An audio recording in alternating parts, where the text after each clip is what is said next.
28th May 2023 is a very important date for all IAS aspirants as the UPSC is all set to conduct the preliminary examination.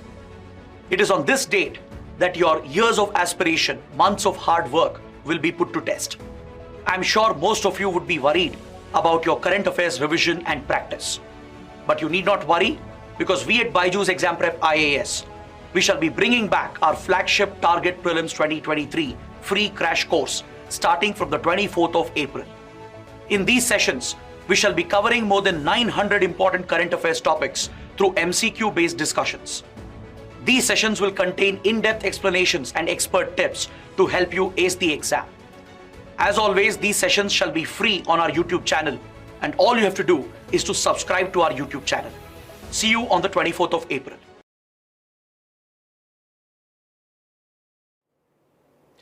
Hello and welcome to BYJU'S Exam Prep IAS. A very warm good morning to everyone. I hope all of you are doing good. Also, Eid Mubarak to everyone, those who are celebrating today. I hope all of you are doing good. Thank you so much for joining in right on time at 10 a.m. It is time once again to begin analyzing the day's Hindu newspaper. But before we do that, a very important reminder. There are just 2 days remaining for the Target Prelims 2023 series to come back on YouTube. As you know, we have lined up for you 22 sessions. All these live sessions will be to cover up the most important current affairs of the past 365 days. This is the entire schedule. Every single day starting from the 24th of April from 7:30 till 9:30 p.m. we will have these live sessions on YouTube where subject-wise we will be discussing some of the most important current affairs of the last 1 year in the form of MCQs. This is a great chance for you not just to revise all the current affairs but also get a practice of what are the kind of questions that can be asked and how to answer those questions, get all your guidance from the faculties themselves. I hope all of you by now have set your reminders. Do take a screenshot of this schedule.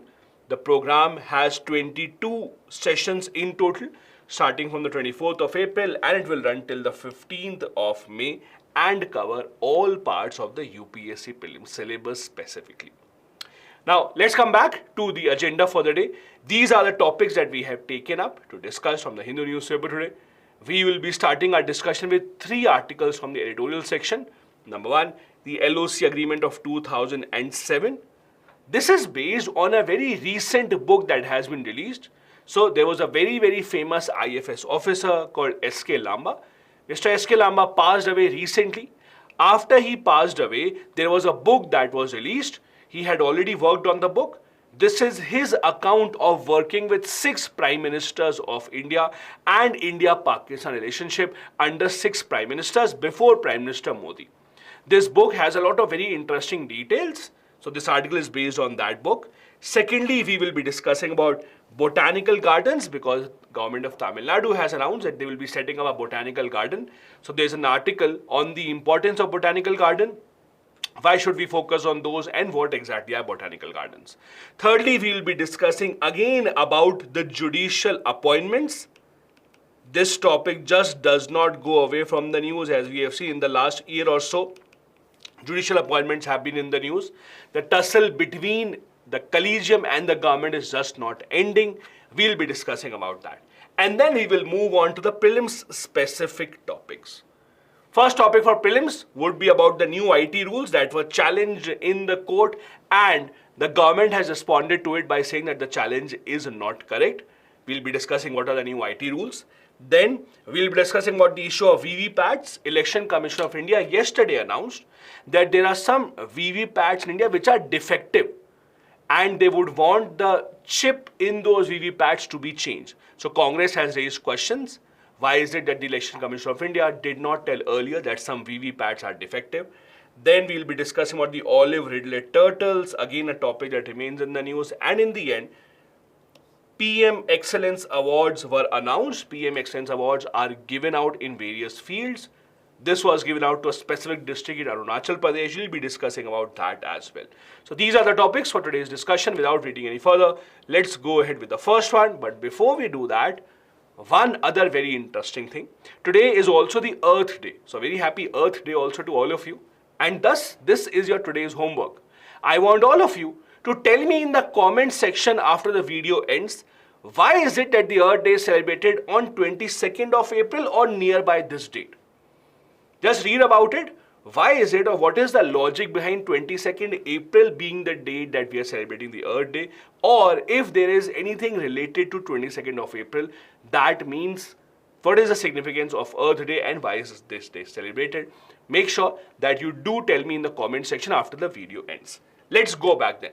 The first article that we have is based mainly on India-Pakistan relations, and it is based on a very interesting book that has just been released on the life or on the accounts of S.K. Lamba.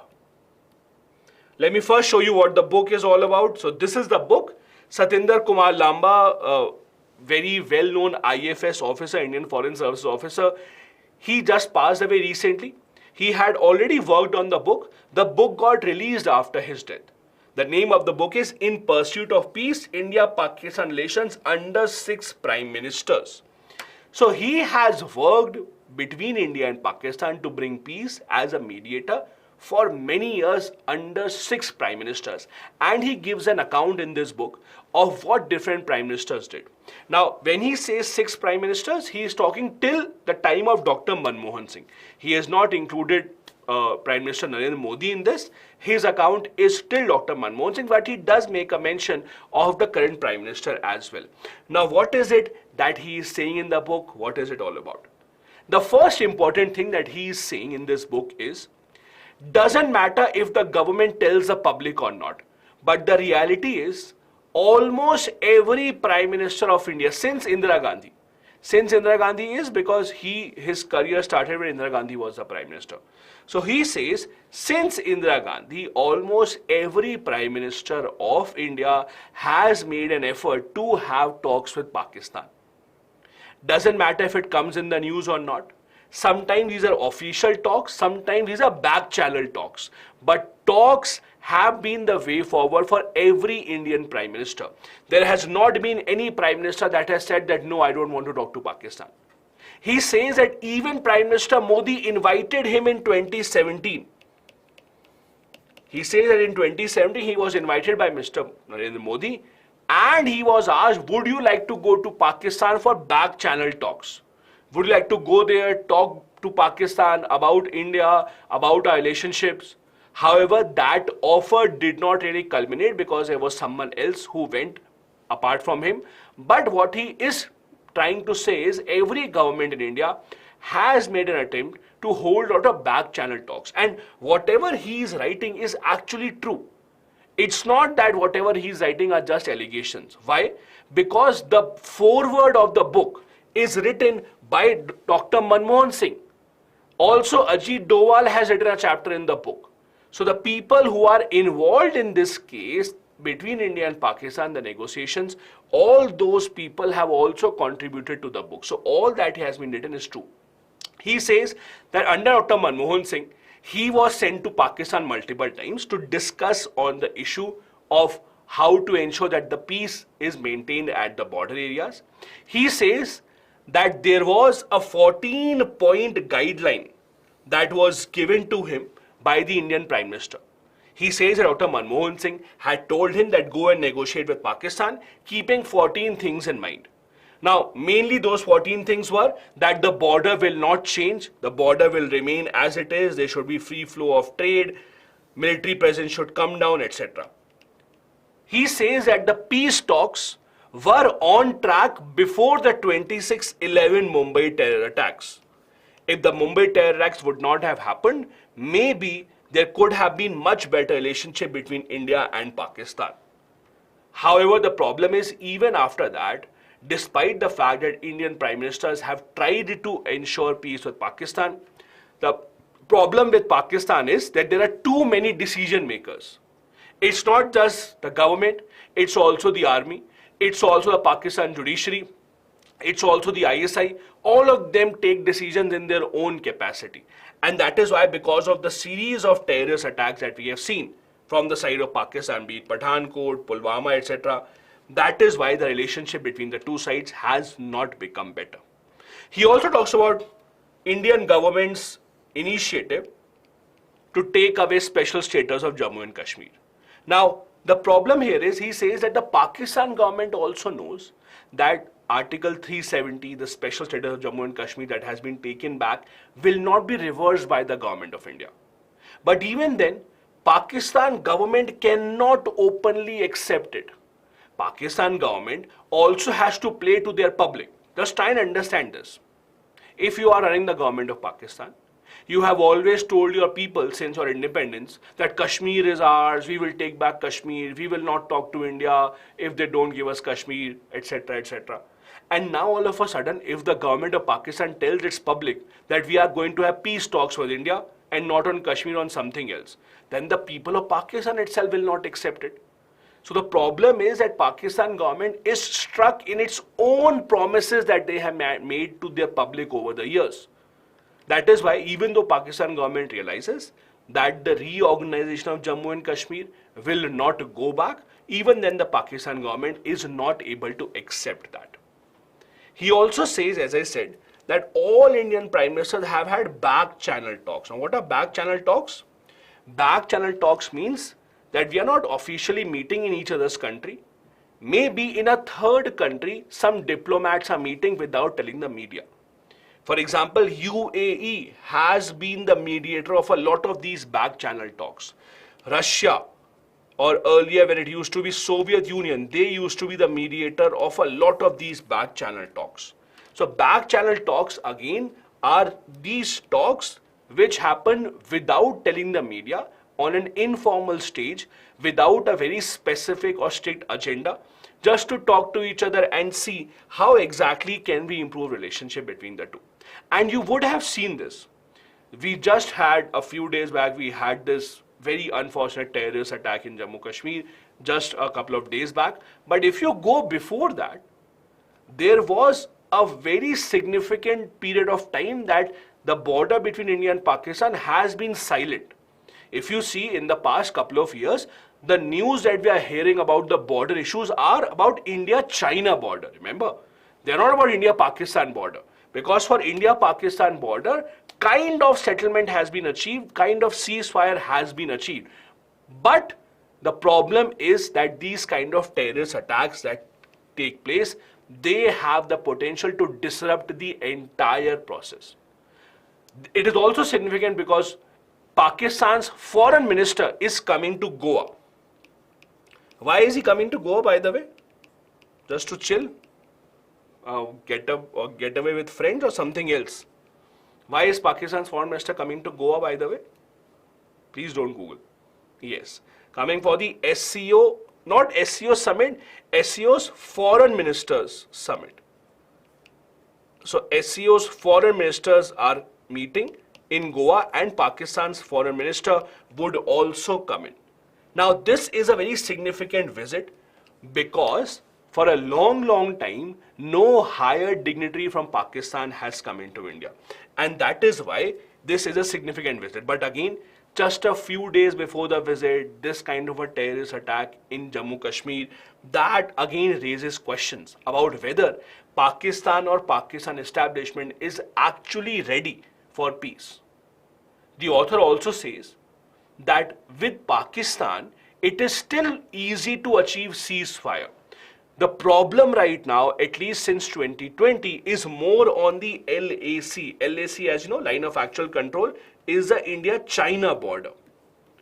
The author says that rather than LOC, rather than India-Pakistan, we should be more concerned about India-China border, because with China, you are never sure what are the different claims that they can start making without any logic behind them. Whenever you get the time after your preparation, I'm not saying you have to do it right now, but whenever you get time after the preparation, please make sure you try and read this book. You can take a screenshot of this. It is In Pursuit of Peace, India-Pakistan Relations under 6 Prime Ministers. This is written by S.K. Lamba, who has passed away now, very famous diplomat. Now, in this article, there is also mention of something called the Sharda Peeth Corridor. So I thought I'll discuss what exactly that is. The Home Minister of India, Mr. Amit Shah, recently made a statement that just like the Kartarpur Corridor, which connects Punjab side from India to Punjab side from Pakistan, for the pilgrims, if they want to go from India to Pakistan to go and visit the Kartarpur Sahib Gurdwara. Similarly, there are talks going on that India and Pakistan may also have a connection through Sharda Peeth. Now, what exactly is Sharda Peeth? So, Sharda Peeth is a very well-known spiritual spot, a religious spot for Hindus. This is situated in Neelam Valley in Pakistan-occupied Kashmir. So, this is officially a part of India, but right now it is in Pakistan-occupied Kashmir. This is where the Neelam River converges with Madhumati and the Sargun streams. Why is it important?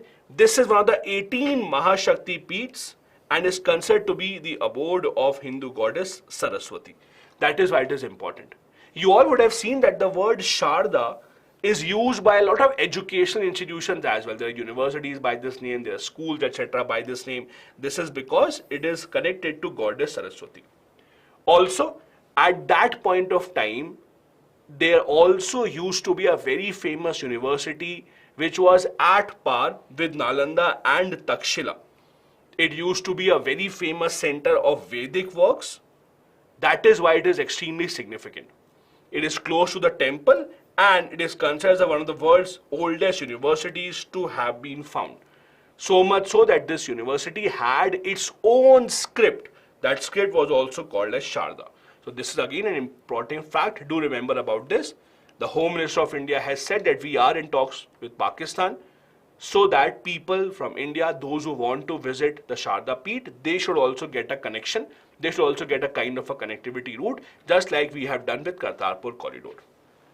This is the Kartarpur Corridor. I'm sure all of you would have read about this. So this is a corridor that mainly connects two famous Gurdwaras. So this is a Gurdwara Dera Baba Nanak on the Indian side, and this is a Gurdwara, that is Kartarpur Sahib, on the Pakistan side.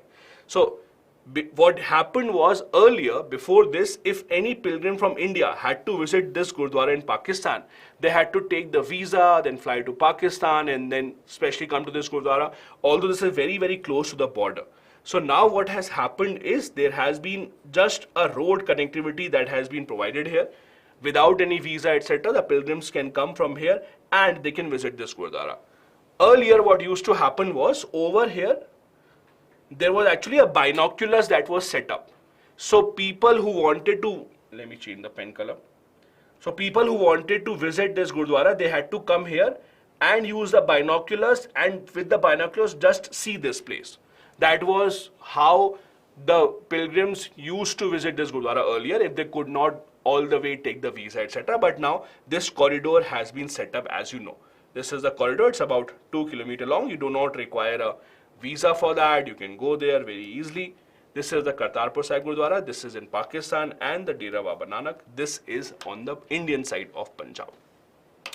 This brings us to the end of the first article for today. Let me quickly take up a few comments from your end before we move on to the second article. Okay, one question that I have is, if we analyze critically, it's not seems, okay, you have to make your sentences correct, but okay.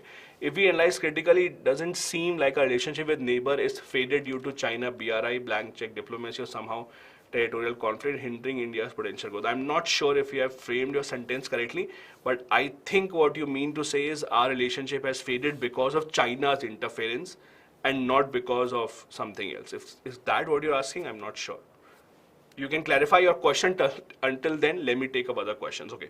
One other question: despite a back channel dialogue, why Pakistan is trying to have terrorist attacks on India? See, Ashu, Pakistan has never said that they are behind terrorist attacks. In none of the terrorist attacks, Pakistan has ever said that we are doing this. The problem is the back channel talks happen with the government. But these terrorist attacks, as per their government, they are not doing it. As per their government, no, this is some other party, third party, we are not connected to that. That is the entire problem. India says that Pakistan government is supporting them, or if not supporting, then not making enough efforts to at least control them. But Pakistan government says this is not us. So there is no direct connection between the two. Then, let me take some more questions. Arshad is asking, is China a bigger threat than Pakistan because it is more powerful than India? Yes and no. China is a bigger threat because obviously it's much more powerful. There is no question about that. It has a much stronger economy, much stronger military, much bigger military budget, etc. So there's no doubt about that China is much more influential.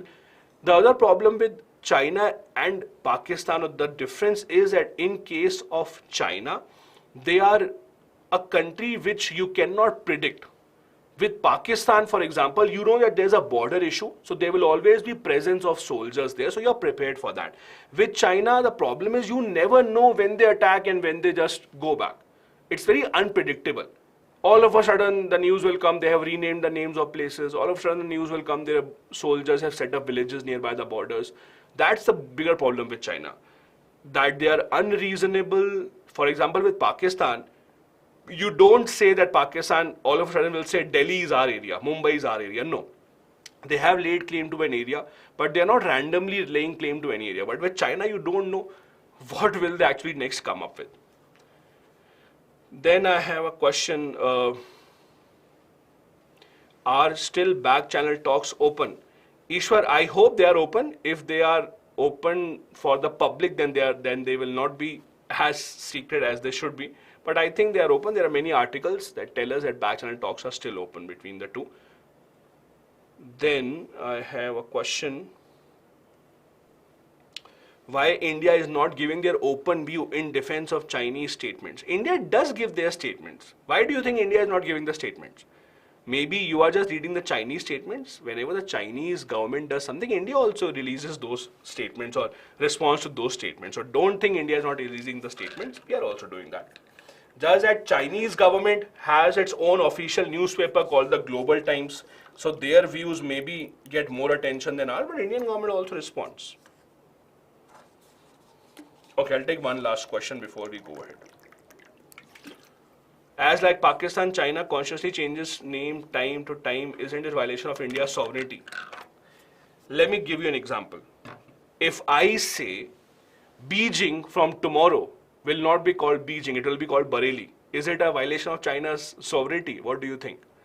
Just because I have changed someone else's name doesn't mean that their sovereignty is being threatened. No. So China can do whatever they want. Why do we think that it is a violation of our sovereignty? Let them do whatever they want. But tomorrow if I say, no, I don't like New York, let us call it New Delhi. Does it mean that I am violating the sovereignty of USA? No. Just because they are doing whatever comes in their mind doesn't really mean that it is violating our sovereignty. Let them do whatever they want. Let's not take Xi Jinping that seriously. I'll remind you, and I reminded this earlier as well, I'll remind you what happened a few years back. A few years back, Xi Jinping had come to India, and this poor Doordarshan anchor did not know how to pronounce the name. So she pronounced the name as 11 Jinping. Because she did not know XI is Z, so she said 11 Jinping, and that poor lady had to lose her job. So at least that was something that India also did. India also changed the name of Chinese premier from Xi to 11. Doesn't mean that we violated their sovereignty. So maybe, imagine China is only just taking the revenge by changing the names of our district because we changed Xi's name to 11. And that is all true. The Doordarshan anchor did call him 11 Jinping and not Xi Jinping because she did not know. And poor lady. Anyway, let's go ahead. Okay. So the next article that we have is about the decision of the Tamil Nadu government. Oh, sorry, let me change the pen color. The next article is about the decision of the Tamil Nadu government to set up a botanical garden. They have said that we'll set up a new botanical garden called Chengalpattu Botanical Garden. Now, in this article, it talks about the significance of setting up botanical gardens. Why are they important? Why is it that we should focus on them? And why is it that India has not done a lot of research on this particular topic? Now, if you see countries around the world, a lot of countries such as US, UK, even if you look at Singapore, etc., many of them have set up botanical gardens. Now, botanical garden in simple terms would be a place where different varieties of plants, trees, etc. are grown for research purposes. So they can be for research purposes, number one. They can also be for just experimentation, trying to build a new species of plant, maybe try to have some hybrid species of plant, maybe also research about the medicinal impact that the plants can have.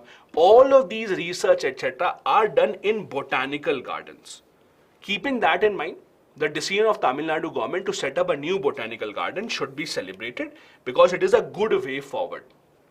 India anyways is home to a lot of traditional knowledge. A lot of our traditional knowledge is based on plants, the importance of plant, the medicinal impact that the plants have, and all that knowledge can actually take us forward in the era where a lot of new diseases are coming up every single month. Even if you look at a lot of our cave paintings, it has been shown that Indians and people living in this part of the world have always been fond of growing plants and living with nature. However, even then the problem is, for a country of India's size, for a country like India which has so much knowledge in this field, the number of botanical gardens that we have are still very far few. For example, right now, one of the oldest gardens that we have in India is Acharya Jagdish Chandra A.J.C. Bose Botanical Garden in Howrah, Kolkata. It is a very, very old botanical garden from the time of the British, set up in 1787. If you look at London, London has a very famous botanical garden, by the way. It is called the Kew Gardens. London's Kew Garden is very famous. I'm telling you about this because this is the garden with which Tamil Nadu government has collaborated. Tamil Nadu government has collaborated with the Kew Gardens in London to give them the expertise and knowledge of how to set it up. Kew Gardens has a lot of visitors every single year. They also celebrate a lot of festivals like Christmas, etc. When you go in the Christmas time, there are a lot of big decorations that are kept in the Kew Gardens. It has become a very famous tourist attraction as well. Similar thing can also be done here in case of Tamil Nadu government. Now, as I said, India has been bestowed with a lot of variety and diversity in plants and animals as well. And in order to preserve them, to make sure that they are passed on from generation to generation, it is important to have them taken care of at these places such as the different botanical gardens. As per the Tamil Nadu government, they have set up a budget of rupees 300 crore for this new botanical garden. It will be about 138 hectares and will be India's largest botanical garden. The objective of the government is to ensure research, education, give a boost to citizen science, plant wealth, etc. to be taken care of. And as I said, the Kew Gardens or the Royal Botanical Gardens in Kew, that is in London, they have been chosen as partners to share their technical expertise in maintaining this Kew Garden. There are some details about this over here in this infographic. As I told you, 300 crore will be the cost. It will have many types of plants, etc. that will be kept and taken care of by the government. The infrastructure will include grass, house, etc. to trap greenhouse gases.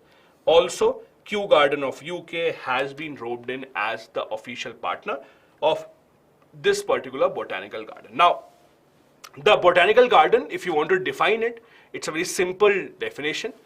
It is a garden containing a lot of species of plants, herbs, specialist plants, etc. It's a controlled environment where the government takes the responsibility of taking care of these plants.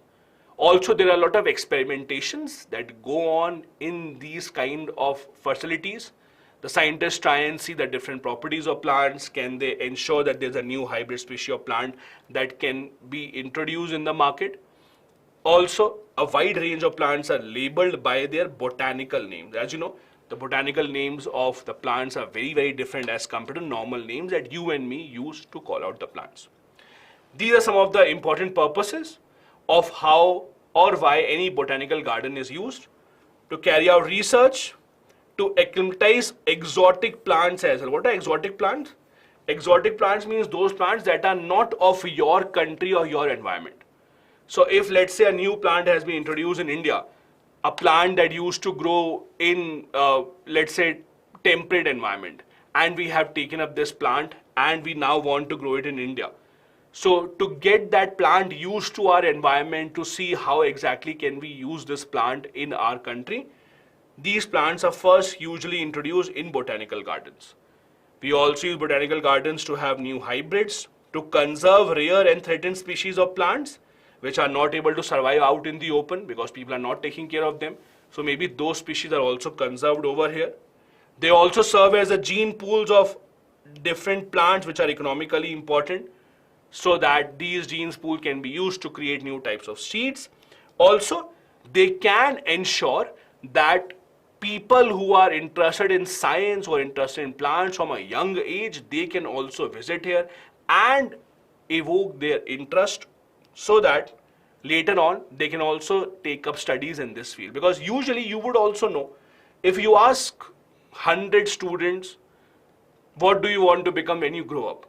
I don't think any one of them would say, I want to work in the field of plants. People will say, I want to become engineer, astronaut, IAS, IPS, doctors, whatever. But hardly anyone would say, I want to become a botanist. Would anyone say that, no, I want to grow up and take care of plants? Not really. So this is one of those fields that has been neglected, but it is equally important for a society as other fields or other professions are. So to increase the interest of the students, so that they can visit these kind of gardens just like they visit museums, etc., these kind of botanical gardens are set up. We also have one international convention which I wanted to share with you. We have something called Botanic Garden Conservation International. This is actually a membership based organization which has botanical gardens of over 100 countries worldwide as members. It's actually a charity based out of UK, founded in 1987. The mission is simple, that botanical gardens all around the world should collaborate, should share information and knowledge about plant diversity, should make sure that the plants are taken care of. So if any help is required by any specific botanical garden, the help is shared amongst these group members. This was the second important editorial for the day. Let me again see if there are some comments before we move on to the third topic for the day.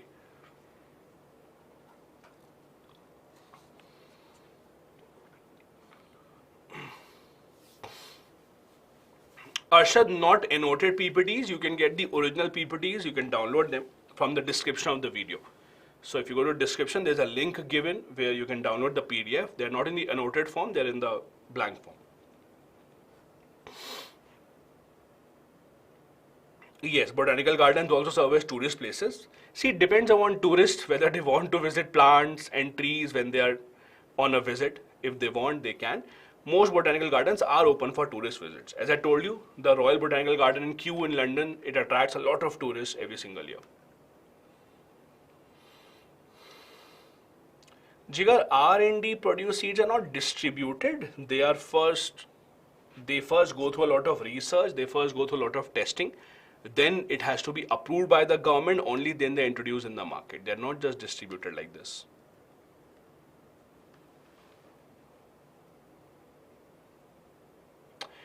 Deepak, no specific country is a member of this. So please understand, it's not that India is a member or not. The membership is open to specific botanical gardens. As a country, no country is a member. Botanical gardens are members. So please make sure that you understand the difference. Okay, then can Pakistan have single saying power that takes decisions? See, if the question is, can they have? Yes, they can. Will they have a single decision making power? I don't know. So there's a big difference between can they and will they. So if the question is can they can. If the question is will they, I don't think so.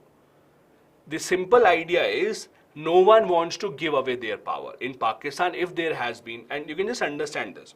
In Pakistan, for example, if there has been a big tradition that the army is very powerful, army calls the shots, obviously when the new army general comes in, he will also want to keep all the powers. Why would a new army general come in and say, now I want to give away the power? The reality is everyone wants to keep as much power with themselves as possible. Doesn't matter you are in the army or government or wherever. So even with Pakistan, the tradition has been that the military has maintained all its powers in its own hands and they continue to do so. Okay, I'll take one last question. Is there any impact of these back channel talks? Yes, there are impacts. a lot of time. In fact, the ceasefire that exists today between India and Pakistan on the border is also because of the back channel talks only. So back channel talks do allow the governments to talk to each other and come at a solution. I'll give you a very simple example, okay? Let's try and understand this. Because India has been facing a lot of terrorist attacks from Pakistan. Please try and listen to this very carefully. Because India has been facing multiple terrorist attacks from Pakistan. Now, the government of India cannot openly say that we are going to have peace talks with Pakistan. Because if they do that, the Indian public will say, oh, our government is so weak. Pakistan is attacking us, and even then we are going ahead with peace talks. So Indian government, even when they know that they need to have talks with Pakistan, they can't tell the public because public will have different expectations. Public will think, oh, attack Pakistan, use your nuclear bombs, do this and that. But we do not really understand, or we do not really expect the public to understand this. And since the government needs to have these talks, the government does it without telling the public, without telling the media. These are back channel talks. So that it doesn't really come in the news. The government doesn't really want the people to know what is happening. There's no agenda. And these talks are not held by Prime Minister to Prime Minister. These talks are usually held, let's say, National Security Advisor will go or some other dignitary will go from the government. Anyway, let's go ahead. The next article that we have here is again about a tussle between the collegium and the government. It is based on the topic of how the government uses its no time limit problem or no time limit rule to have the veto. Now let's try and understand what is the issue here. The simple idea is, as all of you know, India works on the basis of the collegium system. The collegium recommends to the president who shall be the next Supreme Court judge, who shall be the next High Court judge. If one High Court judge has to be transferred from one High Court to the other High Court, all of these suggestions, all of these recommendations are given by the collegium to the president. All of you know this, right? Now, we all know that this is binding. Whatever the collegium says to the president, it will be binding on the president. However, there is one loophole. The loophole is when the collegium gives the recommendations, it goes to the government of India. And the government of India then sends it to the President of India. The problem here is that for the government of India to accept the recommendation and send it to the President, there is no time limit. So it might happen that today, let's say 22nd of April 2023, today the collegium may send a name to the government. The government may not take a decision for 6 months, 7 months, 8 months. They will keep on delaying it. They will say, no, we are not rejecting the recommendation, but we are thinking about it. We are doing a background check. We are seeing if the judge is corrupt or not. So the problem is, because of this, the government of India actually has used this power of having no time limit to pressurize the judiciary, to pressurize the collegium. This has a big problem because I'll take a simple example. Let's assume today, 22nd of April 2023, a name goes to the government of India from the collegium for appointment as a Supreme Court judge. The government takes that decision, let's say after many months, let's say 3rd December 2023, they say, okay, we are sending the name forward. The judge will then get appointed on, let's assume 10th of December 2023. Now what is the problem here? The problem here is that judge will lose a lot of seniority in the Supreme Court. See, in the Supreme Court, seniority is very important. Because if you are a senior judge in the Supreme Court, only and only then, there is a chance that you will go on to become the Chief Justice of India. If you join the Supreme Court late, then the problem is that there will be a good chance you will not be able to become the Chief Justice of India. So, at what date do you get to become the Supreme Court judge? That is extremely important. And this is where the government plays this game. That they delay the appointment of those judges which they do not like. They will say, no, we are not rejecting the name. We are just doing a background check. It is taking a long time. Only after we do a background check, we will say yes. And that now results in the loss of seniority. The other problem is a lot of times the government of India sends the name back to the collegium as well. The government raises some questions, government sends the name back to the collegium. What happens is, when the government sends the name back to the collegium, usually the collegium doesn't accept what the government is saying. The collegium sends back the same name usually. But why it is in the news now, what has happened? The collegium had to decide who shall be the next Chief Justice of the Madras High Court. The collegium had given the name of a judge, Justice S. Muralidhar. However, the union government did not decide anything for 8 months. Please listen to this. Collegium gave a name of Justice S. Muralidhar to the government for appointment as the next Chief Justice of Madras High Court. The government did not act on it for 8 months, saying that no, we are just thinking about it. Supreme Court got the idea that government is not interested in this. So Supreme Court itself gave a new name to be appointed as the Madras High Court Chief Justice. That is an indication of how the government has now decided to use or misuse its power. Because the government knows that if they can delay the appointment to such a long extent, they will be able to make sure that at the end of the day, they do not have to get the same judge in that position. The collegium in this case has indirectly accepted what the government wanted to say. The government wanted to say that we do not want this particular judge as a Madras High Court Chief Justice, and this has happened. As I said, Supreme Court has also raised this problem many times with the government, that delay in deciding from the side of the government harms the judge and it harms the seniority of the judge. It also is a major reason behind vacancies, especially in the high courts. If you look at high courts in India, most of the high courts have a lot of vacancies in India. That is why the high courts have been undergoing this problem. While the Supreme Court does send the name to the government, the Supreme Court says that the government is delaying this appointment. Government takes a lot of time just to do background check, just to forward the name to the President of India. That is how the problem actually starts. Also, as I said, the loss in seniority is a big problem, because in the Supreme Court, every single day that is passed and the judge is appointed later on, that means the chance of that judge to become the Chief Justice of India doesn't exist. For example, you see right now, do you know right now the current collegium is a 6-member collegium and not 5? Do you know this? Do you know the present collegium is 6 members and not 5? Why is that so, by the way? Why is that? Why is the collegium right now 6 members and not 5 members? What do you think?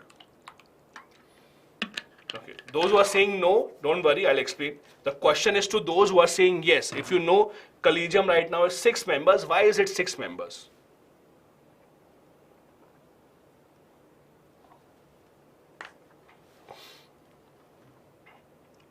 Okay. Some people are giving correct answers. Some people, I think, know the answer but are not able to explain. Yes, perfect. So basically what happens is, usually, in usual cases, Chief Justice of India and 4 senior most judges of the court. This is the usual collegium, right? This is the usual collegium, 5 people, Chief Justice of India and 4 senior most judges. Now, but what has happened is, the collegium must also have the next Chief Justice of India. The collegium must have the next Chief Justice of India. So what will happen is, Justice D.Y. Chandrachud, who is the Chief Justice of India, he will have a long tenure of 2 years. Before he retires, before his retirement, all these 4 will retire, because all these 4 will reach the age of 65 before him. So all these will retire, he will not retire. So this collegium right now of 5 members does not have the next Chief Justice of India. That is why there is one more judge added who is expected to become the next Chief Justice of India. That is why right now collegium is 6 members.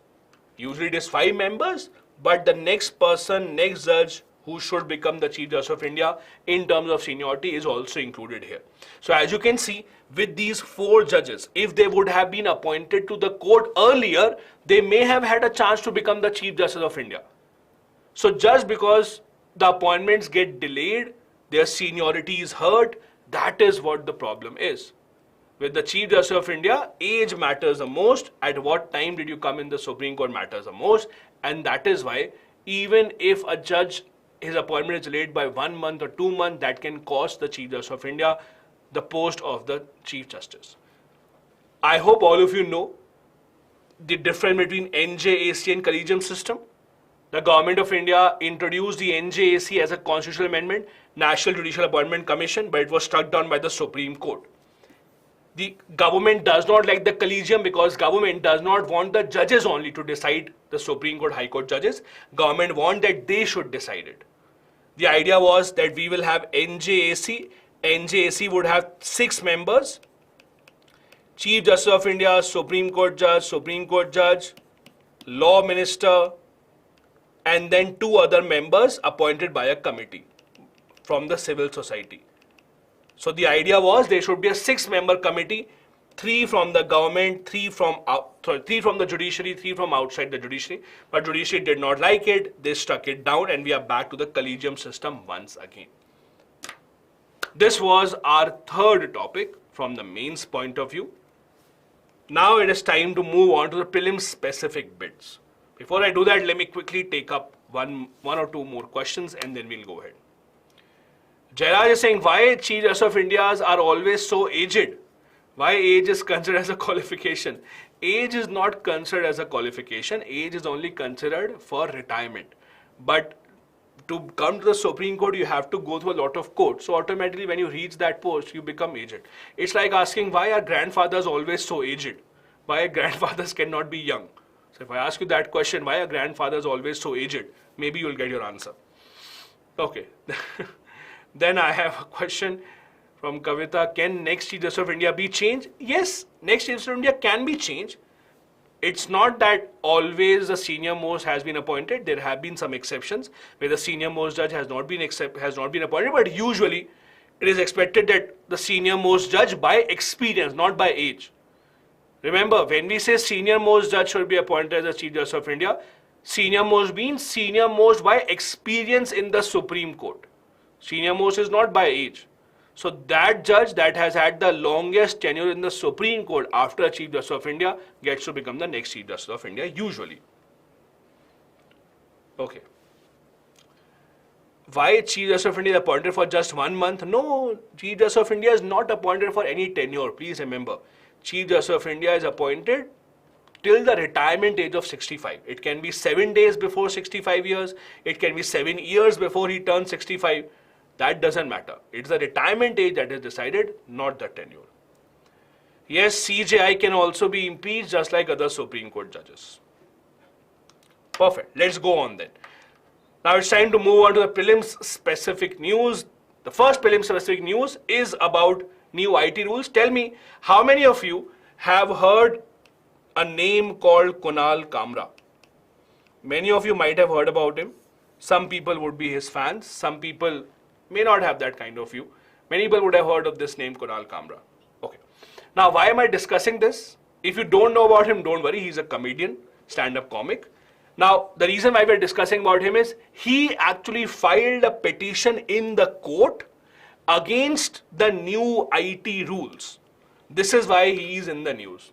You don't have to remember his name. If you don't know about him, don't worry. Let's focus on the IT rules. So basically what has happened is, as you know, the government of India has been trying to control the problem of fake news, right? There's a lot of fake news that goes around on WhatsApp, Facebook, etc. So the government of India wants to control that. What has happened here is, government of India recently made certain changes in the IT rules. These are called IT Intermediate Guidelines and Digital Media Ethics Rules. Against these rules, Mr. Kunal Kamra went to Bombay High Court saying that these rules are arbitrary and they should be removed. However, the government has said the rules are not arbitrary. We need a lot of powers to cut down on the fake news. Now, what is the problem with this? What is the new IT rule all about? Let me tell you in very simple terms, what is the new IT rule? The government of India has said that we will make a committee to decide what is fake news and what is not fake news. That is the real problem. Let me repeat. Government of India wants to cut down fake news. You also want to cut down fake news. I also want to cut down fake news. All of us are on the same page. The problem is how to do that. Government is saying we will set up a body and we will decide what is fake news, what is not fake news. This is the problem here. So basically this person has gone to the court that if the government alone has the power to decide what is fake news, what is not fake news, then government will cut down all the news that is criticizing them. Obviously, whenever there is anything that is criticizing the government will say, oh, no, this is fake news, remove this. This is the problem here. Now, what exactly are IT rules? What is the change? Let me quickly explain this to you. IT rules have some very important provisions. There is something called safe harbor provision. What is safe harbor provision?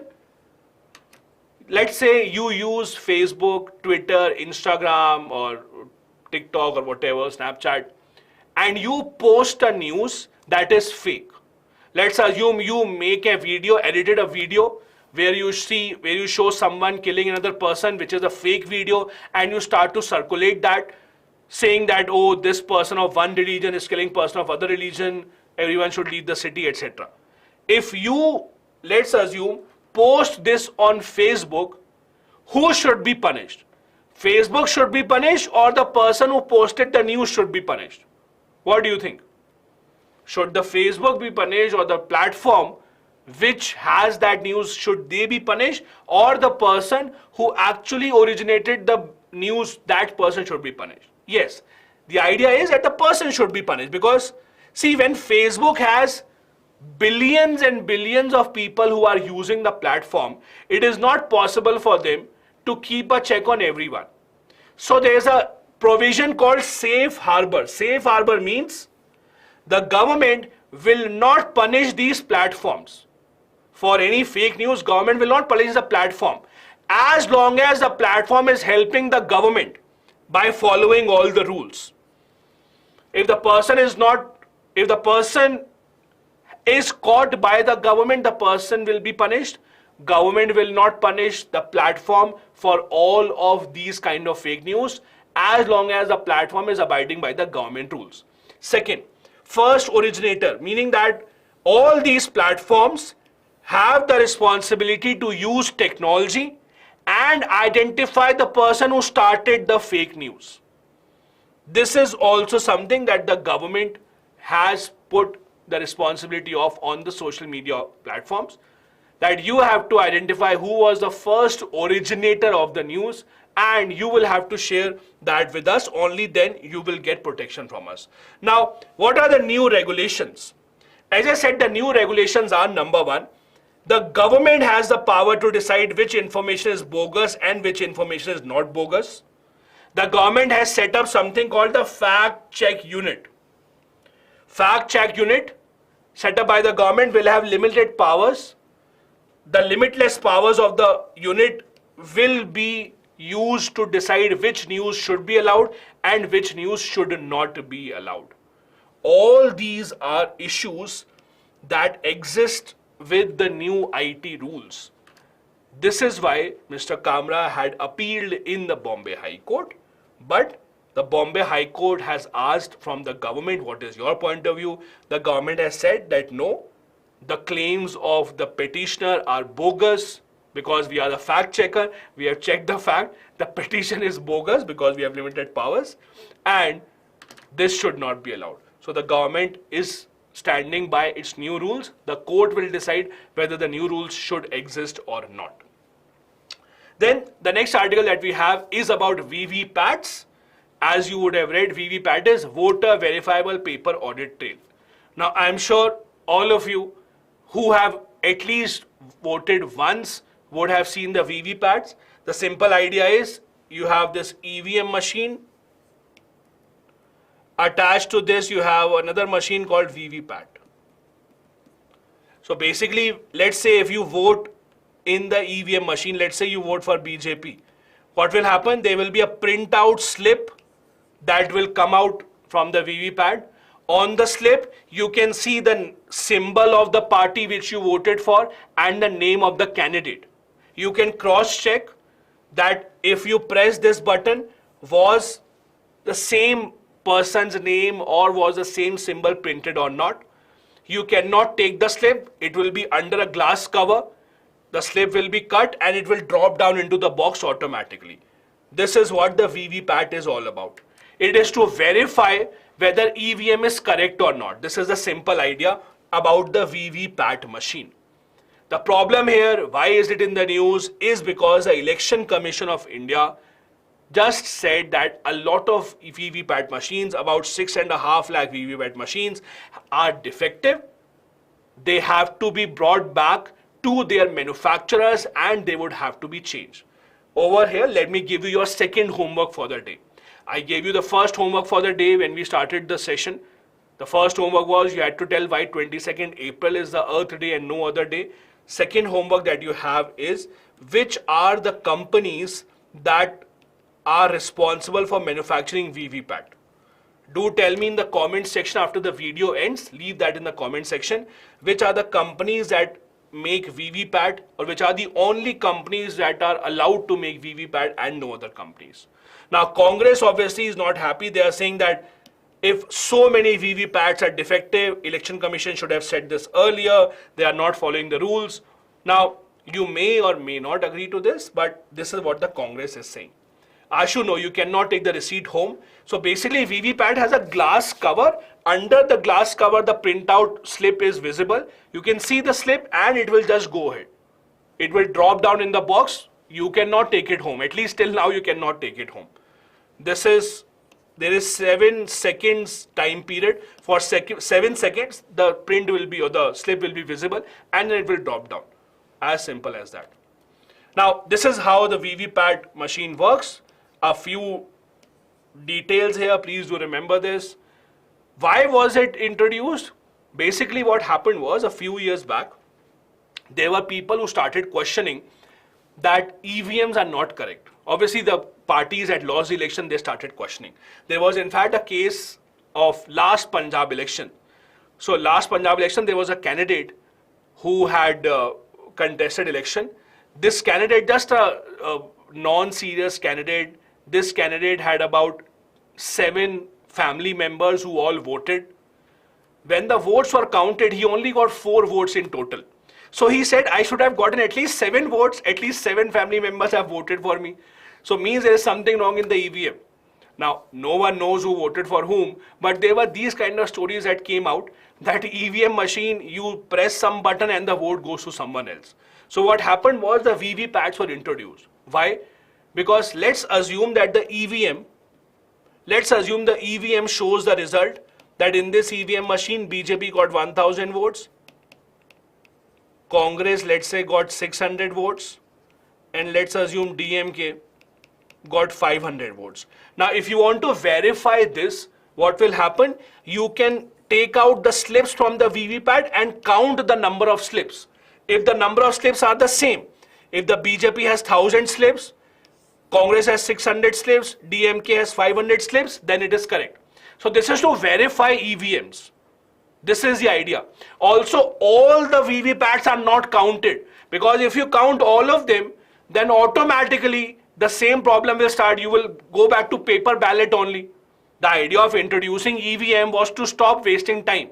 So not all the VVPATs are counted. Randomly, some are counted. Remember randomly when you are sitting in the examination hall, that principal, vice principal comes in to see if you are cheating or not. They will just come to 1 or 2 seats and they will see if you are cheating or not, then they'll go away. They don't check everyone. So it's a random checking.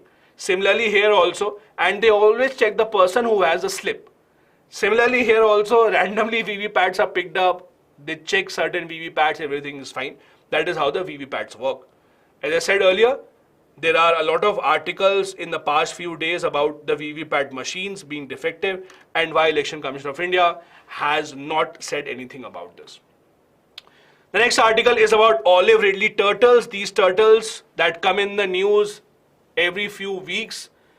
This news is about 6.37 lakh olive ridley turtles that have come for mass nesting, means laying of eggs, at the Rushikulia coast this year.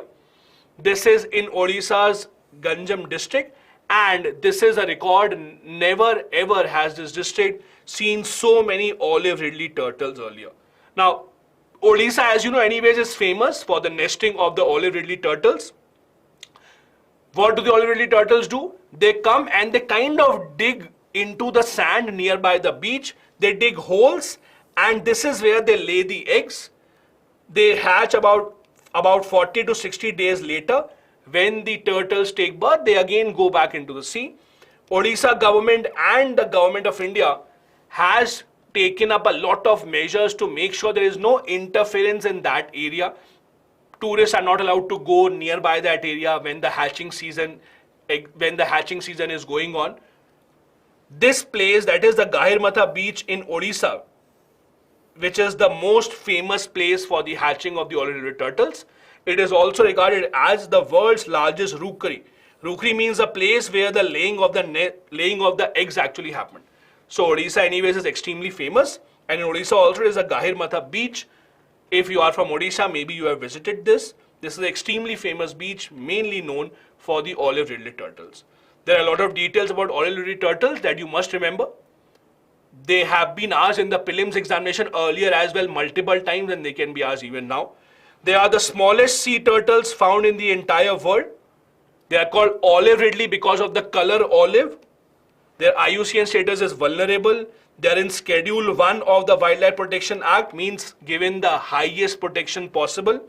And also, you should remember when was the first time that this nesting took place. The first nesting was seen in 1974 in Gahirmatha. Second was in 1991. And after that, it was in 1994. A female turtle can lay from 100 to 140 eggs at one point of time. Now, this is seen almost every single year.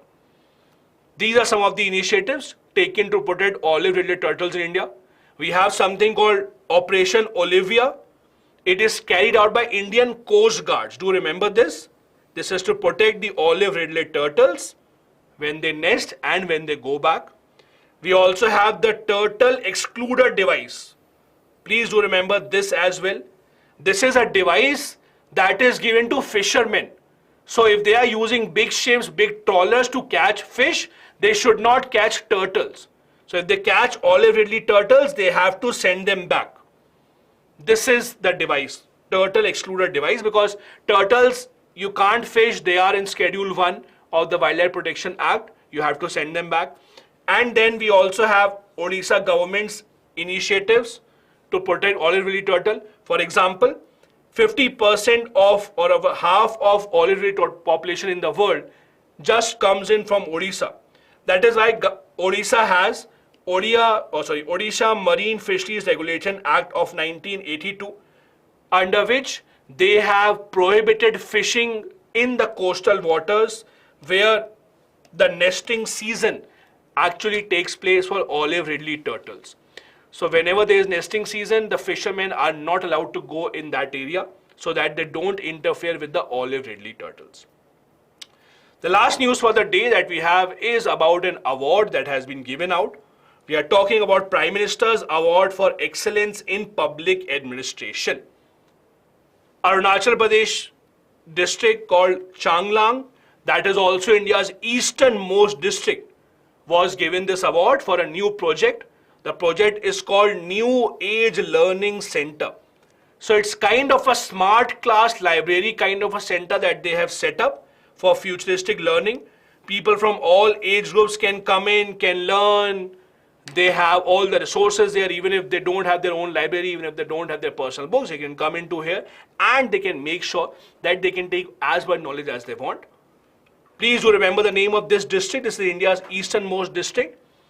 And do remember the name of the project as well, the New Age Learning Center. Now, this award, that is the Prime Minister's Award for Excellence in Public Administration, has been going on since 2006. This is not a new award. This is given in different varieties, in different fields, different sectors. For example, in 2014, this program was, I won't say renamed, because in 2014 a lot of things were renamed for you know what reason. But in 2014, this scheme was changed slightly. In 2014, district collectors in different districts were given this initiative that you have to push economic development of your district and you can be eligible for this award. In 2021, the government decided that the award will be given in different categories. For example, innovation, constructive competition, and good governance, ensuring last mile connectivity, etc. It is under this category that the Changlang district of Arunachal Pradesh has been given the award.